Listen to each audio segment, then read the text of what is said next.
जय हिंद देशवासियों, आप सभी लोगों का पैक्स द लर्निंग प्लेटफॉर्म में हार्दिक स्वागत, हार्दिक अभिनंदन करता हूं। मैं आपका अपना साथी विभोर श्रीवास्तव। जैसे कि मैंने आपको पिछले क्लास में बताया, जितने भी संविधान निर्माता हुए हैं उन्होंने अपने अपने संविधान को अपने अकॉर्डिंग मत दिए हैं। जैसे कि आज मैं उन पर चर्चा करने वाला हूं, जो कि प्रीवियस क्वेश्चन में काफ़ी ज़्यादा पूछे जाते हैं। कृपया उनको आप नोट डाउन कीजिए। मैं आपको वही बताऊँगा जो एग्ज़ाम ओरिएंटेड होते हैं। इससे फालतू की चीज़ आपको मैं नहीं करवाऊंगा, जिससे कोई फ़ायदा नहीं हो। बढ़ते हैं अपने आगे सेशन में। आइए, क्वेश्चन आता है, संविधान सभा कांग्रेस थी और कांग्रेस भारत था। ये कथन किसका था? ये कथन था आपका ग्रेनविल ऑस्टिन की। मैंने क्या बताया?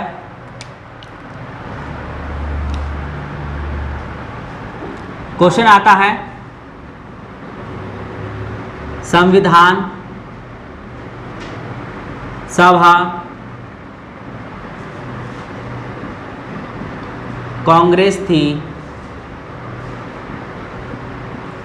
और कांग्रेस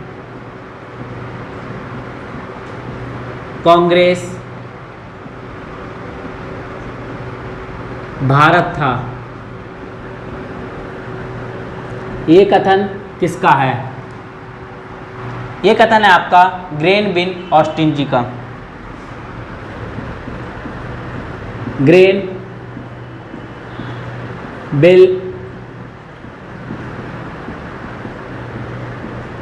ऑस्टिन जी ने यह कथन कहा था कि संविधान सभा कांग्रेस थी और कांग्रेस भारत था। एक क्वेश्चन आता है कि ये किसने कहा था कि जो भारतीय संविधान है वो अपने कठोर और लचीले के मध्य अपना एक अच्छा संतुलन स्थापित करता है।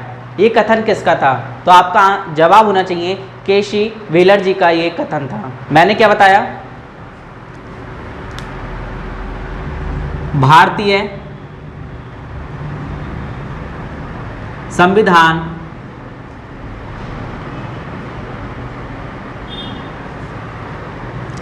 अपने कठोर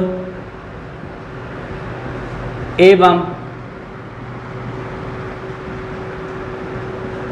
लचीले के मध्य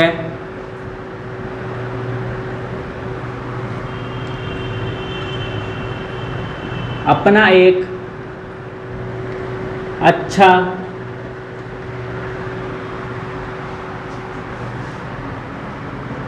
संतुलन बनाए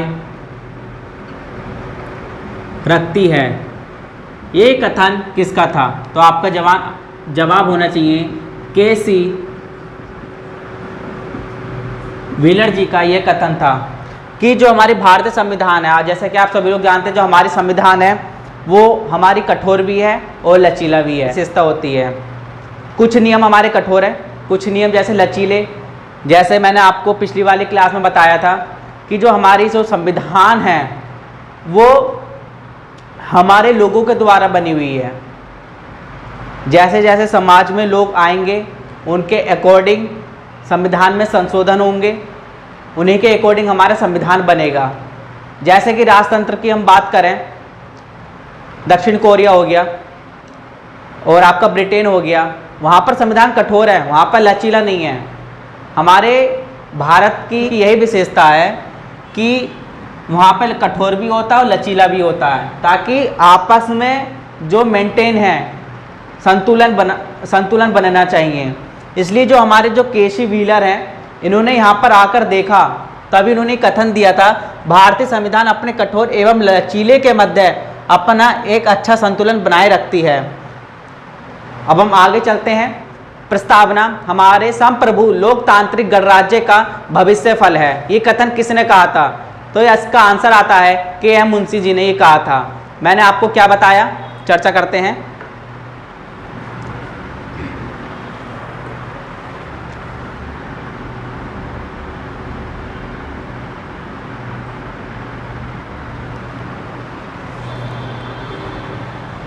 प्रस्तावना हमारे संप्रभु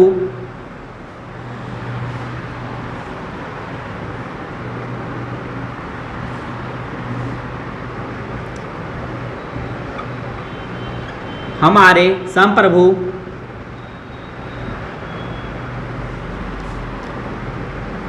लोकतांत्रिक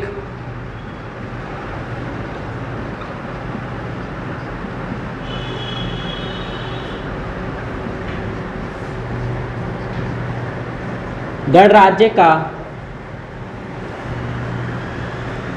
एक भविष्य फल है। तो इसका आंसर क्या होगा? के एम मुंशी जी ने कहा था। के एम मुंशी जी ने कहा था। एक क्वेश्चन आता है, ये किसने कहा था कि जो प्रस्तावना है वह भारतीय संविधान का परिचय पत्र है? तो आपका आंसर क्या होगा? पालकीवाल जी ने कहा था। मैंने क्या बताया आपको, उस पर चर्चा करते हैं। प्रस्तावना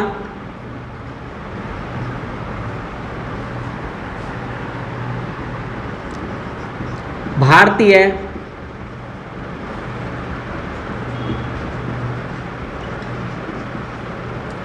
संविधान का एक परिचय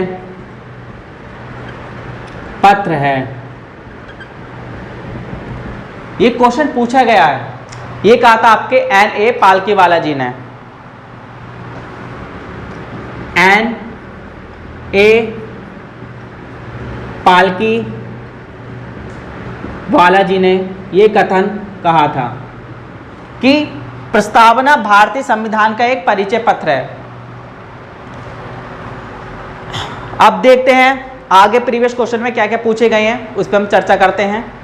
ये किसने कहा था? सामाजिक और आर्थिक लोकतंत्र ही वास्तविक लक्ष्य एवं अंतिम उद्देश्य है। ये कथन किसका था? Doctor V are Ambedkar ji का। मैंने क्या बताया, उस पर चर्चा करते हैं।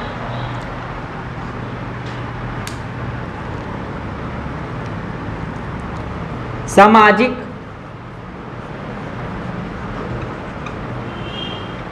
और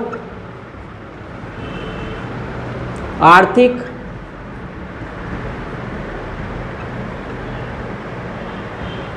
लोक तंत्र ही वास्तविक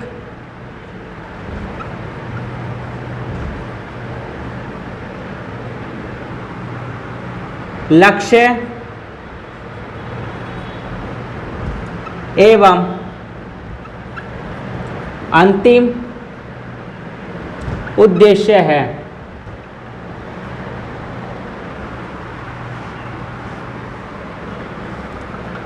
ये कथन आपका किसने कहा था? तो आपका आंसर आना चाहिए doctor V are Ambedkar ji ने।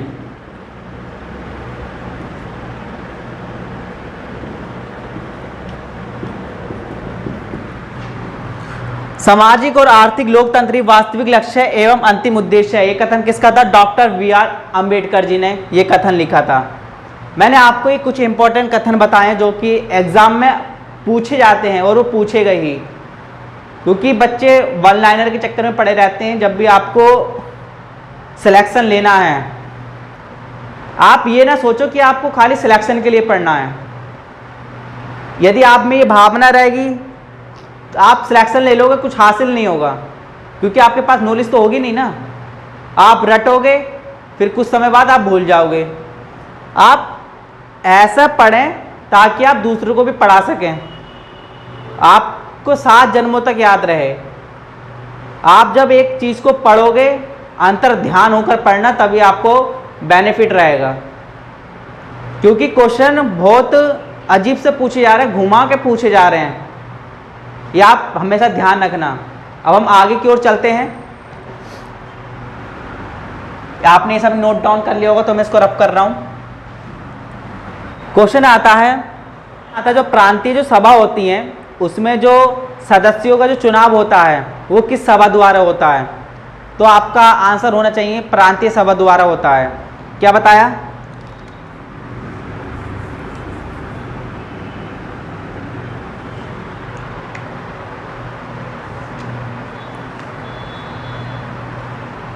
प्रांतीय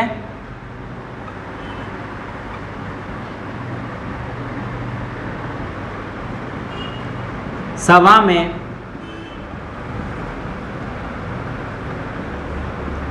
सदस्यों का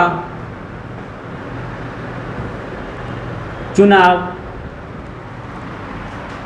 किस सभा द्वारा होता है? तो आपका आंसर रहेगा प्रांतीय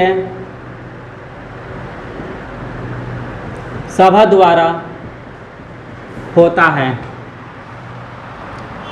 और क्या पूछे जाते हैं उस पर हम चर्चा करते हैं। क्वेश्चन आता है जो प्रांतों से जो संविधान सभा के जो सदस्य होते हैं वो किस विधान सभा द्वारा निर्वाचित होते हैं? ये भी प्रीवियस क्वेश्चन में आया है, इसलिए मैं आपको बता रहा हूं। क्या लिखते हैं?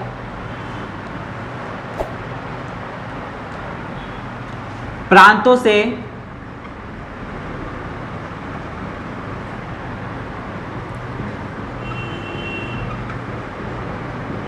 संविधान सभा के सदस्य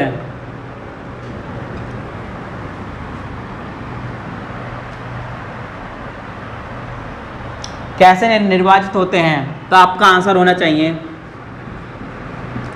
प्रांतीय विधान सभाओं द्वारा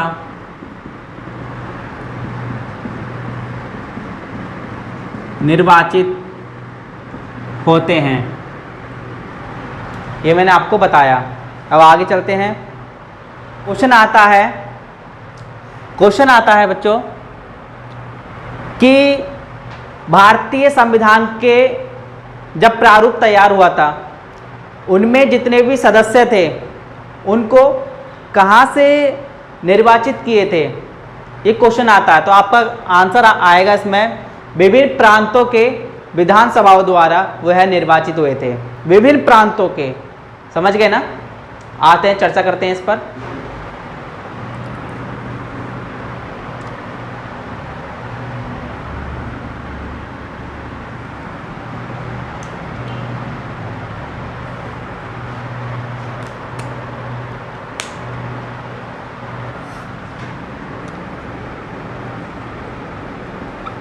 भारत के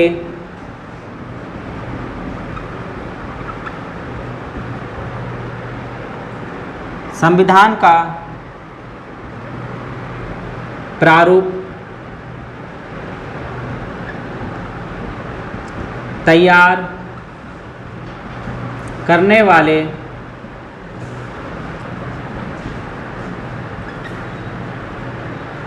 संविधान सभा के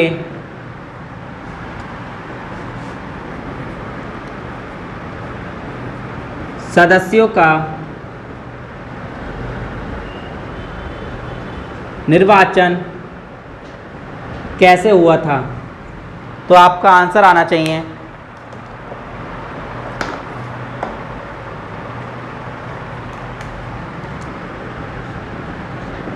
विभिन्न प्रांतों के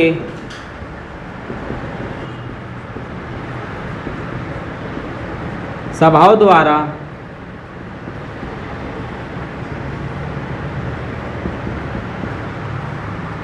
निर्वाचन हुआ था। और चर्चा करते हैं। क्वेश्चन आता है जो संविधान के जो निर्मात्री सभा थे उसके अध्यक्ष कौन थे? मैंने क्या बताया?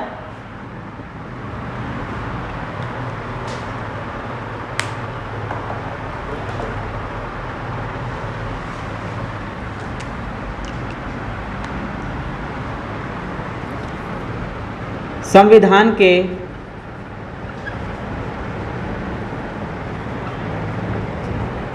निर्मात्री सभा के सदस्य, ये भी आपके प्रीवियस क्वेश्चन में पूछे गए हैं,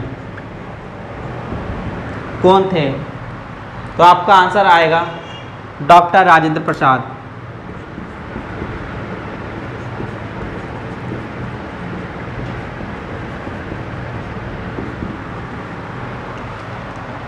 और मैंने ये भी बताया था ये झंडा समिति के अध्यक्ष थे, और दूसरा क्या बताया था मैंने, जेबी कृपलानी के बारे में बताया था। लेकिन कुछ एनसीईआरटी में भी ये कहा जाता है कि जो जेबी कृपलानी थे वो झंडा समिति के अध्यक्ष थे ही नहीं, तो उसको भी आपको ध्यान में रखना है, क्योंकि प्रीवियस क्वेश्चन में कभी कभी उसको भी जेबी कृपलानी को लिख देते हैं। यदि डॉक्टर राजेंद्र प्रसाद की जगह जेबी कृपलानी है तो आपके पास ऑप्शन ही क्या बचेगा, क्योंकि हमको कभी कभी जो क्वेश्चन पूछा जाता है, ऑप्शन पूछा जाता है, उसके अकॉर्डिंग भी हमको चलना होता है। ठीक है, तो मैंने आपको ये नोट बताया है। जैसे जेबी कृपलानी झंडा समिति के अध्यक्ष थे ही नहीं, क्योंकि अलग अलग पुस्तकों में लिखा है, लेकिन जो मैं एनसीईआरटी बता रहा हूँ उसके अकॉर्डिंग बता रहा हूँ, वो थे ही नहीं। लेकिन ऑप्शन जब भी आए डॉक्टर राजेंद्र प्रसाद नहीं है तो जेबी कृपलानी, तो उनको ही लगाना पड़ेगा। ये आप इसको ध्यान में रखना है। ठीक है, तो अब आगे चलते हैं। मैंने क्या बताया, संविधान के निर्मात्री जो सभा के जो सदस्य थे वो कौन थे, डॉक्टर राजेंद्र प्रसाद थे। अब आगे चलते हैं। ये भी आता है निर्मात्री सभा में जो मेंबर थे, क्या उसमें लिबरल पार्टी थी? इसमें क्या लिबरल पार्टी थी? क्वेश्चन आता है। जो आपकी निर्मात्री सभा है, क्या इसमें लिबरल पार्टी मौजूद थी? तो इसमें आपकी लिबरल पार्टी मौजूद नहीं थी। तो इसमें कौन कौन सी पार्टी मौजूद थी मैं आपको बताना चाहता हूँ। आइए, तो आपका इसमें आता है हिंदू महासभा, हिंदू महासभा,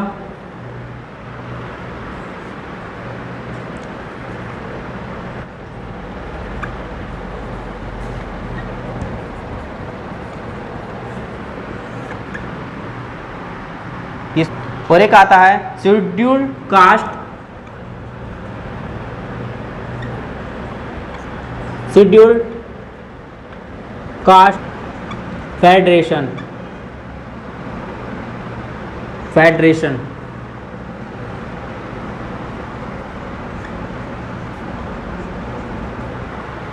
आपके यही तीन थे पार्टी जो निर्मात्री सभा में मौजूद थे, लेकिन आपकी जो लिबरल पार्टी है वो मौजूद नहीं थी। तो क्वेश्चन जो पूछा गया था चारों ऑप्शन दे दिए गए थे 1 2 3 4, उसमें लिबरल पार्टी भी थी, तो ये लिबरल पार्टी नहीं थी। अब बात करते हैं इसके आखिरकार अध्यक्ष कौन कौन थे, उस पर चर्चा करते हैं। देखते हैं कौन कौन से अध्यक्ष थे। हिंदू महासभा, इसके थे आपके श्यामा प्रसाद मुखर्जी, ये आपके कहाँ से थे, बंगाल से। और आपके थे शेड्यूल्ड कास्ट फेडरेशन के कौन थे आपके, डॉक्टर वी.आर. अंबेडकर। ये आपके कहाँ से थे, बम्बई से। ये आपके थे बम्बई से। अब बात करते हैं कम्युनिस्ट पार्टी के अध्यक्ष कौन थे। इसके थे आपके सोमनाथ लाहिड़ी।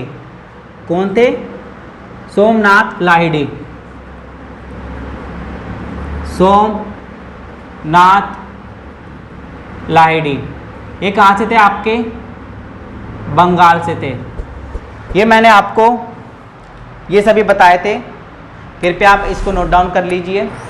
मैंने आपको ये सभी बता दिए कि सदस्यों का चुनाव कैसे होता है और निर्वाचित सभा के अध्यक्ष कौन थे और इसमें कौन कौन से मेंबर ऐड थे, कौन से नहीं थे। अब बात करता हूँ झंडा समिति। क्वेश्चन में पूछा जाता है झंडा समिति से। आपको पता है झंडा समिति दो थी, एक थी आपकी जो कांग्रेस अधिवेशन में थी वो भी झंडा समिति थी, और एक आता है तदर्थ झंडा समिति, वो भी आपकी झंडा समिति थी। आखिर इन दोनों झंडा समिति के अध्यक्ष कौन थे और किस सन में लागू हुआ था, इस पर भी मैं चर्चा करता हूँ। प्रीवियस क्वेश्चन में पूछे जाते हैं, पूछ लेगा कि वाले झंडा समिति के अध्यक्ष कौन थे और दूसरे वाले झंडा समिति के अध्यक्ष कौन थे। आप तो चक्कर में खा जाओगे, हमने तो खाली एक ही झंडा समिति के बारे में पढ़ा है, उसके तो डॉक्टर राजेंद्र प्रसाद हैं, यहाँ तो दो दो झंडा समिति हैं। तो आपको ये सब चीज़ कन्फ्यूजन ना रहे, तो इसलिए मैं आपको बता दे रहा हूँ, इसको आप नोट डाउन कर लेना। अब बात करते हैं, मैंने दो झंडा समिति बताई आपको, दो झंडा समिति कौन कौन सी, इसको मैं बीच में लिखता हूं क्योंकि फिर मैंने आपको 2 झंडा समिति बताई।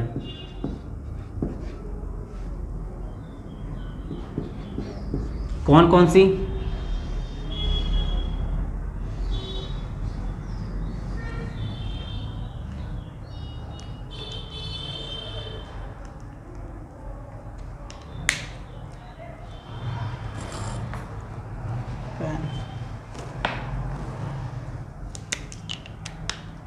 एक झंडा समिति तो आपकी हुई थी कांग्रेस के अधिवेशन में,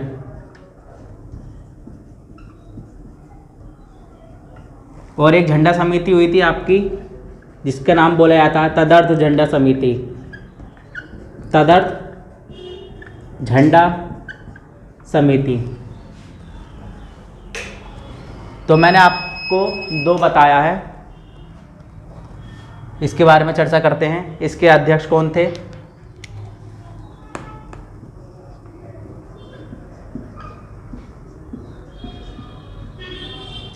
और सन क्या थी, ऐसे ही इसके अध्यक्ष कौन थे और सन क्या थी। अध्यक्ष कौन थे, सन कौन थी और इसके सदस्य कौन थे, ये इस पर चर्चा करना है अभी। और ऐसे ही इस पर इसके अध्यक्ष, सन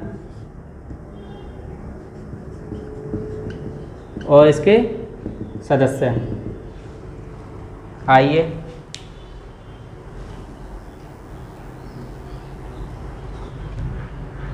अध्यक्ष कौन थे इसके, इनके अध्यक्ष थे सरदार वल्लभ भाई पटेल। सन क्या थी, 2 अप्रैल 1931। मेंबर कौन कौन थे, तो आपके इसमें मेंबर थे मौलाना अबुल कलाम, तारा सिंह, जवाहरलाल नेहरू,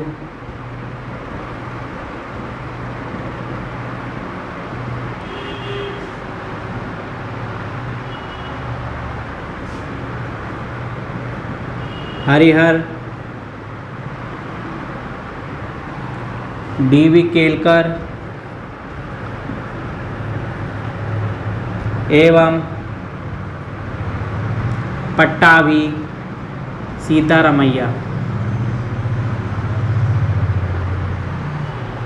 डी.वी. केलकर एवं पट्टाभी सीतारमैया ये आपके अध्यक्ष थे। अब बात करते हैं तथा झंडा समिति के अध्यक्ष कौन थे, सन क्या थी और इसके सदस्य कौन कौन थे। इसके अध्यक्ष थे डॉक्टर राजेंद्र प्रसाद। डेट क्या थी, 23 जून 1947। और इसके सदस्य कौन कौन थे, इसमें थे सदस्य अबुल कलाम, सरोजनी नायडू,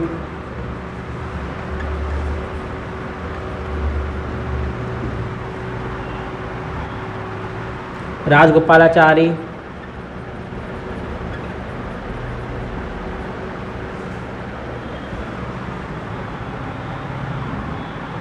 के.एम. मुंशी,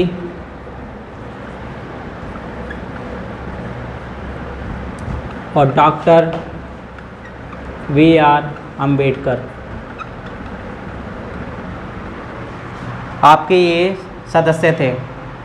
अब मैं आपको कुछ और पॉइंट बता देता हूँ।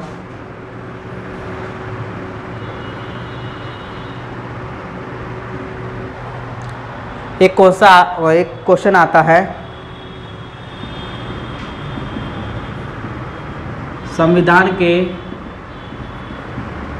पांडु लेखन समिति के अध्यक्ष कौन कौन थे? तो आपका आंसर आता है Mohammad Saadullah, K M. Munshi, A K. Ayyar, A K. Ayyar. और एक लास्ट क्वेश्चन प्रीवियस में क्वेश्चन पूछा जाता है, भारतीय ध्वज का डिजाइन किसने किया था? भारतीय ध्वज का डिजाइन किसने किया था? तो आपका आंसर आता है पिंगाली वेंकैया। ये मैंने आपको आज जितनी भी चीज़ें बताई है, प्लीज़ इसको नोट डाउन करना। और मैं आपको, मेरा उद्देश्य जो लोग गरीब परिवार से हैं, जो लोग माता पिता उनके अपने बेटियों को बाहर नहीं भेजते पढ़ाई के लिए, तो वह घर बैठे बैठे पूरा जैसे पेड क्लास वाली जो फीलिंग आती है वो घर बैठे बैठे पाएँ। जितना मैं करवा रहा हूँ, जब वो एग्ज़ाम में जाएंगी ना, तब उनको एहसास होगा कि हाँ, जितना भी मैंने करवाया है उनके साथ मैंने चीट नहीं करा।